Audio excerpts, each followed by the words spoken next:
Hi, it's Chef Rick, and today I'm making a gin and tonic.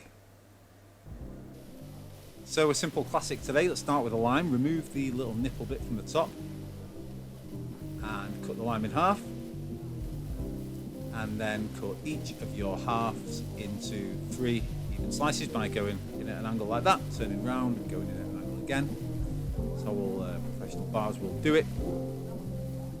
It just makes that lime easier to use. See shortly. So a glass, ice, squeeze in 2 of your lime segments all over the ice, and the 3rd final lime segment, just put a little nick in it like that with a knife, and then rub it all around the outside of the glass. This is called rimming. Once you've done that, squeeze in the lime.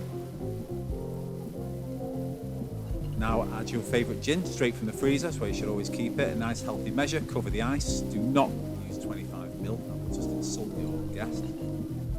Then top up the glass with tonic.